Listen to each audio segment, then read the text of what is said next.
my question really, it's to do with the Electoral Calculus website, which uses this MRP way of polling. It seems to know an awful lot about my ward, rather than, or in addition to, the constituency as it was as a whole. And I'm looking at some things like that can be explained from, I don't know, a census or something. Apparently, the tribe on Electoral Calculus is kind yuppies, and we're centrists, and we seem to be quite affluent. But I'm wondering how it knows about how people in this area. So in the ward, there would have been, I don't know, 2,000, 3,000 people. How we voted in the last election, or indeed in the EU referendum. How is it getting that? Keiran. So MRP, you'll see a lot of this about, and we'll be producing one at Ipsos soon for the election, if I can plug that. But I think ultimately there is lots of information out there, as you mentioned, around the census and national surveys that are very large scale, that allows you to go to a very small area and know how many, let's say, men or women or different people of educational attainments or different ages or different work statuses and all the rest of it live in a certain very small area. And what MRP does is it projects from a survey based on the population data how people will have voted in that particular local area. So it's not that they necessarily are able to say in your particular ward that they can necessarily count it up at a constituency level in a general election that this is you voted Lib Dem, Tory, Labour or whatever.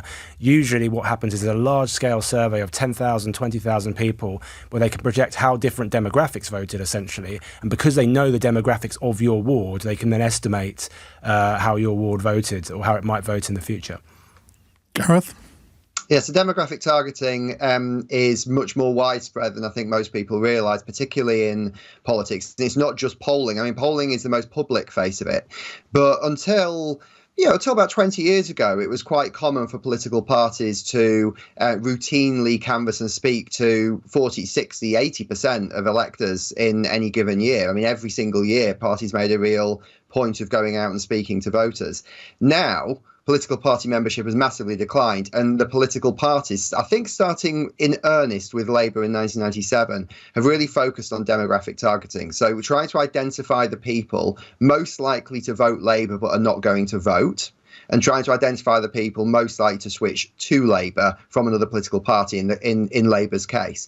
And they can then target those people with certain messaging that they will put through focus groups where they will test certain broadcasts, certain slogans, certain even photos if they really want to go into detail about it. And you might often wonder why one person in your household gets a leaflet from a political party, but the other person doesn't. And that's because one of you will have a slightly different demographic fit than the other one.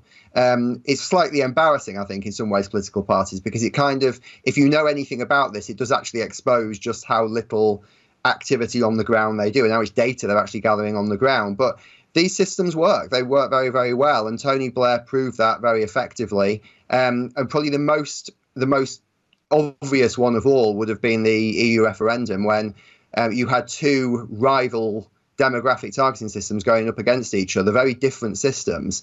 And of course, you had various different films and things made on the back of that as well. So it actually goes far, far further than just polling. Even your Tesco club card and your shopping habits are all factored into the demographic databases. Barry in Wiltshire says, the exit poll on election night, how accurate is it and how do they work the result out? Keiran? So I mean, fortunately, it's been very accurate in recent history. How do we work it out? So Ipsos actually run the field work, I should say, the collection of the data for the exit poll, but it's actually a team of academics led by Sir John Curtis at the BBC. They're hunkered away in a bunker with no access to the outside world while they crunch the numbers throughout the day. But essentially, what happens is there's a sample of polling stations across the country where almost secondary ballots are set up. So there's a second ballot box outside the polling station where you come out with another secret ballot. This is the important point. There's a misconception with some people that there's people with clipboards or iPads outside asking you how you voted. It's not that. You get given a ballot paper exactly the same as the one you've just completed, and you get asked to sort of indicate how you voted and put it in the ballot box. And throughout the day, these votes are counted and sent and phoned into to Ipsos and to data collection, and then to the people at the BBC. And what they do is they don't necessarily just count up the raw total number of votes. It's about looking at individual polling stations across the country in different places that might have different demographic profiles or different political profiles, and seeing how things have changed from this election to the last one. So, for example, you might want to see in in a marginal Labour Conservative seat in the Midlands, what's the change from one election to the next? Or in a Liberal Democrat Conservative marginal in the Southwest, the same thing. And you do that across Britain. And what you're trying to effectively do is then model what the changes from one election to the next to understand what number of seats each political party will have. It's not about collecting vote share, it's about projecting the seats. And it's been very successful in recent memory, and long may it continue.